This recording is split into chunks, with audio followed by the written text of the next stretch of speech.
Hi everyone, thanks for joining us for our latest edition of Phoenix Children's Live. I'm Stacy, one of the brand managers here at Phoenix Children's, and today I am joined by Dr. Shaw and Darcy. Dr. Shaw is one of our physicians in our Center for Cancer and Blood Disorders, and Darcy is one of our clinical nurses in the Center for Cancer and Blood Disorders. And today we are talking about Diamond-Blackfan anemia. Thank you both for joining us today. It's great to have you. Thank you. All right, so we'll just go ahead and jump right in. If you guys have any questions along the way, feel free to just type them in and we'll make sure we get them answered. And if you have any questions after the live broadcast has ended, just make sure you leave them in the comment section and we'll make sure to get them over to Darcy and Dr. Shaw. All right, here we go. First question. What is Diamond-Blackfan anemia? So that's a mouthful. Diamond-Blackfan anemia is inherited anemia, inherited condition which causes severe anemia during early childhood. So anemia is when you have very low hemoglobin and you need transfusion for that. Okay, and what causes it? Is there a certain thing that causes Diamond-Blackfan anemia? So it's an inherited genetic condition and it's caused by failure of your bone marrow to make red blood cells. So the mother cells of red blood cells fail to produce normal red blood cells. They don't have adequate number of mother cells in the bone marrow. Okay, and how does it differ? Does it differ from just general anemia? You hear of some people having anemia. Is this different? Right. Anemia is just a description of having low hemoglobin, okay. And Diamond-Blackfan anemia is one of thousands of causes of anemia. So it's a very, very rare cause of anemia, but it's one of the causes of anemia. Okay, got it. Perfect. Thank you.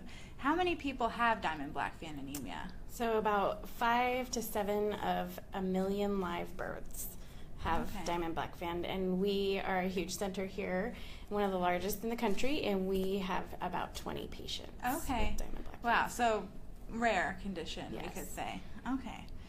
And can anyone get it? Does it affect a certain population more than others? It does not discriminate, so anybody can get it. Okay, and I'm assuming you're born with it, so are babies diagnosed in utero? Do you not find out after they're born? So most often you find it after they're born. Some babies are born with severe anemia and need transfusion right up front. Most of the children would develop anemia during their first year of life, and it would be severe enough to need transfusion. Rarely you would have an older child who has milder anemia, and we would diagnose them at a much later age. But that is an unusual scenario. Okay, and is it a genetic condition? And if one child has it, is it more likely that another child in the same family would have it? Right, it is a genetic condition. It is caused by, a quarter of them are caused by a mutation in a gene called RPS19. The rest of them are caused by many other genetic mutations in ribosomes, and many we don't yet know what the genetic defect is. Usually we don't see sibling pairs with the same conditions. Sometimes we do find a mother or father who harbors the same genetic mutation but does not have Diamond-Blackfan anemia, and that's called incomplete penetrance, where you do have a genetic defect but not the condition that's associated with the defect. Okay. And the question I'm most curious about, where did the name Diamond-Blackfan anemia come from? So like most conditions, it's either named for a patient or it's named for the doctor who finds it, and so this was named for Dr. Diamond and Dr. Blackfan. Wow. So they were the first to discover the genetic defect. Okay, and do you know when it was first discovered? Was it? It was sometime in late 1900s it was discovered. I would say closer to 1970s, but I'm not 100% sure. Okay, and it sounds like we have a pretty small patient population for it, but definitely a great place that we offer treatment for it here, so that's great. What are the signs and symptoms? What should parents keep an eye out for? How do they know if their child has it? Right, so most of the children will present during the early first year of life, within the first 4 to 6 months. They will start becoming tired because their hemoglobin is low and they can't function normally. They will be sleeping a lot, and that's how we will find out. And the diagnosis is made by doing initially a blood count, then you suspect it and go from there. Okay, so if a parent thinks their child may have it, should they go to their pediatrician for that blood test? Right. If the parent thinks their child is pale and tired, the only real way to figure out is to get a blood count, complete blood count, and then go from there. Okay, and is there an extended period of time where their child is pale and sort of tired that they should look for? It usually comes on gradually, so it will develop over several weeks, where the child will slowly progress to. Okay. And usually, like, family members are the first to notice it, not the parents, because the parents are around that child 24/7. So when your child is getting more and more pale, it's a gradual, so you don't notice it. Whereas grandma and grandpa might come over and be like, "Oh my goodness, they're really pale." So just kind of looking at that thing too. Okay, good to know. That's good information. How is it treated? Right, so before we start treatment, we have to accurately diagnose it, and so we suspect it based on the blood counts and the presentation. We would have to do a bone marrow to show that there are no red blood cell precursors in the bone marrow, and also now we have the genetic testing available where we could do the genetic testing for this particular condition. There are some other sophisticated testing that we can do to try to prove the diagnosis. Sometimes we do studies on parents, and then we do other things to rule out other common things that would present in a similar way. Then treatment primarily is giving them blood transfusion. We give them blood transfusions during their first year of life, when that is to make sure they grow adequately and they are not tired all the time. After the first year is complete, we would give them a trial of steroids, and some children would respond to steroids and respond to small enough doses of steroids where they could take it for a prolonged period of time. We can't do high doses of steroids for a prolonged period of time because it causes bad side effects, but if they are responding to small doses, we could continue that. And a very small minority will actually come off steroids and be fine without anything for a long period of time. But that's a very, very small minority. The rest of them will need transfusions lifelong. So they will need continuous transfusion practically every month, sometimes every 3 weeks. And then we have to treat them for too much iron in their body because we've been giving them transfusions. Okay. And is there a certain age that you can start the steroids and or the transfusions at? I know you said they're often diagnosed in that first year. Do you have to wait until they're 2 or 3 to start any of that, or can you start as soon as they're diagnosed? And do you recommend starting as soon as they're diagnosed? You have to start right away because their anemia is life-threatening. If you don't treat them, it could kill them. So we have to start with transfusions right away. Steroids, we wait until the initial growth, the first growth spurt during the first year is done before we give a trial of steroids. And we don't continue steroids unless we can give small enough doses for them to respond to. And another question I just thought of that kind of goes back to the genetic. If a parent has it and they, if a mom has it and if she has diamond Blackfan anemia and she's pregnant, is there a test that she can have to see if it's being passed down to her child? Right, so they can do in utero diagnosis for most of the genetic tests. So far, we've not been fortunate enough to have so many kids grow up to that age and be able to conceive because the complication of iron overload would compromise fertility for most of the children in the past time. Now we have much better medications to control the excess iron in the body. So we expect them to have relatively normal life and reproductivity. So those questions will come in play in another 10 years probably. That's great news. I do believe we have one patient right now who is pregnant, And so her OB, she's a high-risk OB, so they are monitoring the fetus to make sure it's growing healthy, and then we'll test when it's born.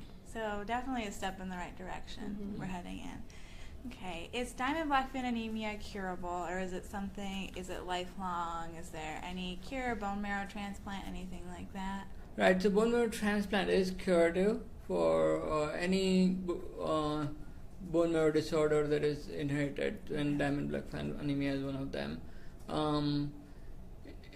The trick is finding a good donor. The best donor is a brother or a sister who is a complete match.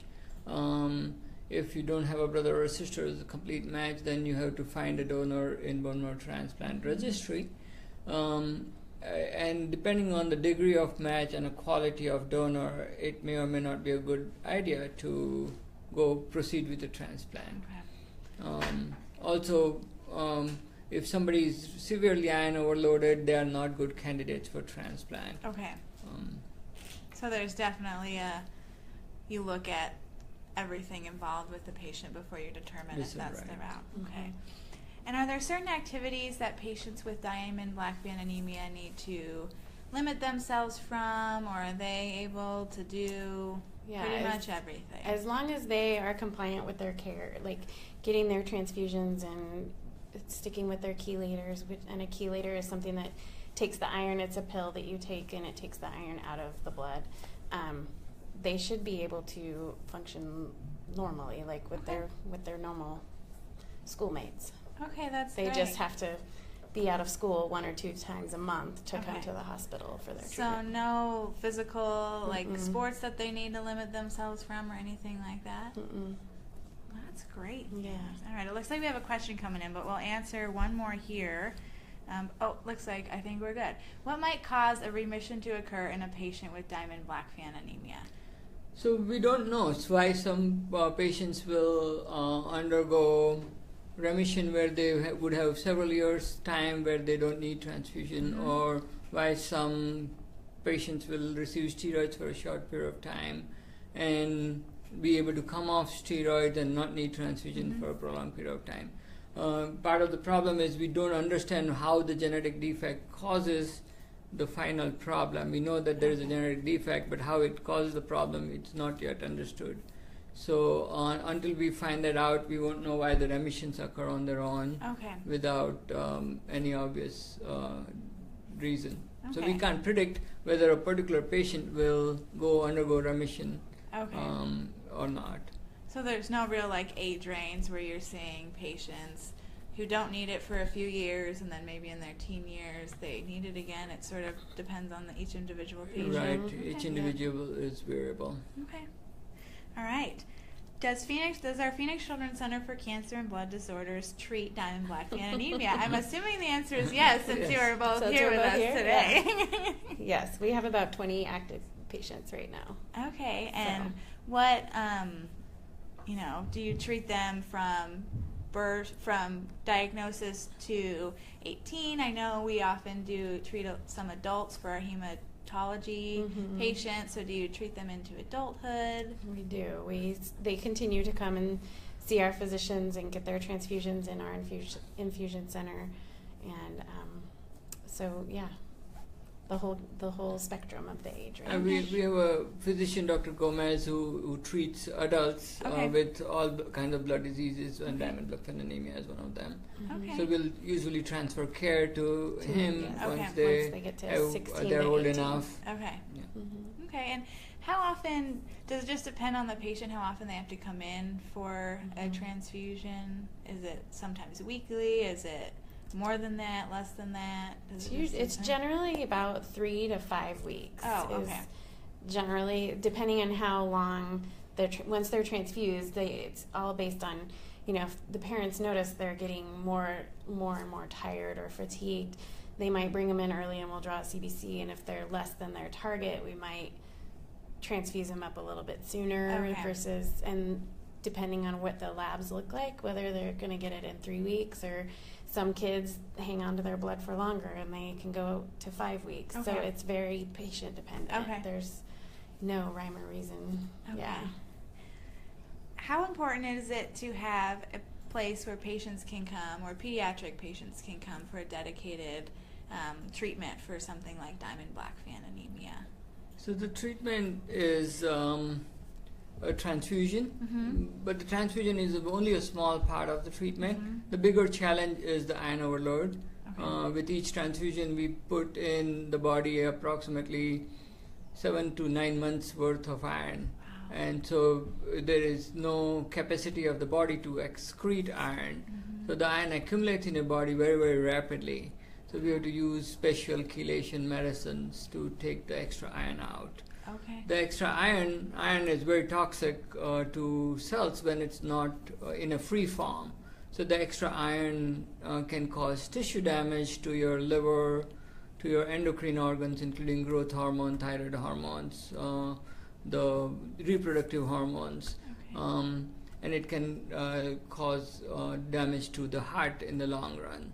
And so because of all these complicated features, there are multiple systems involved due to iron overload. The medicines we use have their own side effects on kidneys, livers, blood counts. So we have to monitor them in a very, very specific way. And the people who are monitoring her need to be very well aware of what the stakes are and what are the things to be monitored. So it's very, very important to be taken care of in a center where there are enough number of patients being treated and they have a long-term experience.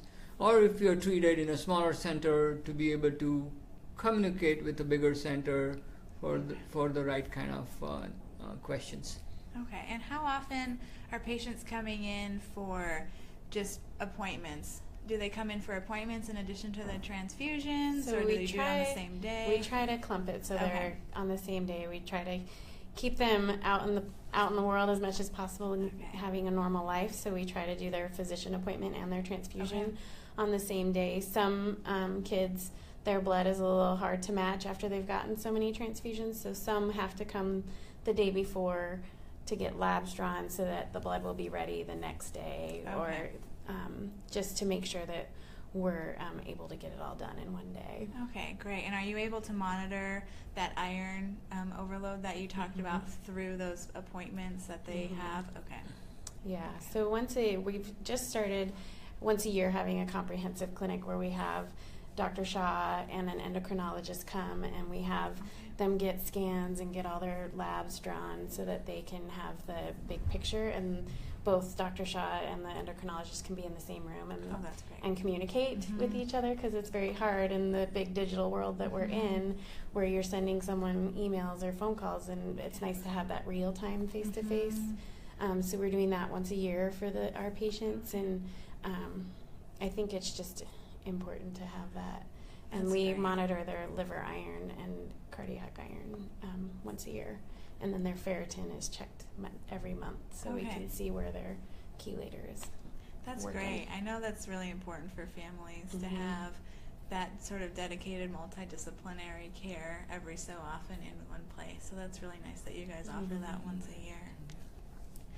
Okay, how can patients make appointments? Do they have to be referred? So if a parent suspects that their child may have Blackfan anemia and they get the blood test, would a pediatrician refer them here to have that blood test? Do they get it done at their pediatrician? How does all that process work? So the pediatrician will start with the CBC or complete blood count, and if there's something suspicious then they can send a referral to our office, and one of the hematologists will go over what the labs are and what the pediatrician sends over, and we call and have them make an appointment. Okay. All right. Good to know. What other resources are there out there for children and families who have Blackfan anemia? So unfortunately, there's not a lot, because it's not a very common, it's not a cancer, so there's not a whole lot out there. There are a couple of Facebook groups out there, one for patients and parents, and then another group for over 21. And then there's camps throughout the U.S. that DBA patients can go to. So PCH we have our own camp once a year. It's a week-long camp. They have to be 7 to 17, and they have to be a patient of PCH to be able to go. But it's called Camp Rainbow, and it's super fun. I was able to actually go this year and be the nurse, and it's super fun. So they can do that. Hole in the Wall, I think, is in Connecticut. They have a few around the U.S. that also let DBA patients attend. So, and then Camp Sunshine is another one that I was able to find online. Okay. So. Yes, I can attest for Camp Rainbow. Not this past summer, but the summer before, I volunteered, and it's a great camp. It's where they can be around other kids that are experiencing the same thing, but be a normal kid. Yes. Because they're around their peers. And they do so many fun things. Oh my gosh, so much fun. All right. Is there anything else that we didn't touch on that you want to talk about? Right, so there is a DBA registry that all the DBA patients should be part of. Okay. As part of the registry, it's a centralized database so that they can keep track of how patients do, what the genetic mutations might be, what genetic mutations lead to one kind of problem more often than other kind of problem. Some genetic mutations are more commonly associated with some other malformations. So we can look out for that. So we can understand each category of Diamond-Blackfan anemia better by pooling our data, because each center will have very small number of patients for a physician to get any pattern out of it. So it's very important for families to get involved with DBA registry where they can accumulate data in a good way. Okay, and would their physician that they're being treated by be able to help them with that process of being added to and it's self-driven. The parents can do that themselves without our assistance, but we are here to definitely facilitate that. Okay, perfect. Is there a website that they go to? I believe it's dbafoundation.org. Okay, perfect. So not .com, .org. Okay. But yeah. Okay, perfect. Anything else? No, that's it. We'll make a plug for blood donation. I imagine these. It's always a good idea to donate blood. It is not a good idea for families to donate blood for certain reasons, but it is a very, very good idea for everybody to donate blood. We do get into tight binds sometimes where we have difficult to match patients, that we need to find blood quickly. Okay, well, perfect. And also to be part of the bone marrow transplant registry. Yes. There are some rare haplotypes which we have very hard time finding donors for. So the more people are part of the registry, you can change somebody's life and save somebody's life. It's free. You can to sign up on it's bethematch.org, I believe. And it's free. They will just send swabs, and it's not. It used to be, back in the day you had to get blood. Now you just swab your cheek and you mail it in. They give you a self-addressed envelope. Takes 5 minutes, and you could save someone's life. And how cool would that be? Exactly. We'll post links to both the registry and Be a Match in the comment section, so people can go there and sign up. Thank you both did we get another question? No, I don't think so. Okay, if anybody else has any questions, feel free to leave them in the comment section, and we'll make sure to get them over to Dr. Shaw and Darcy. Thank you both very much for joining us today. And please be sure to tune in for our next edition of Phoenix Children's Live. We were going to talk about pediatric headache clinic here at Phoenix Children's on Monday, October 16th at noon. So be sure to tune in for that. Thanks so much.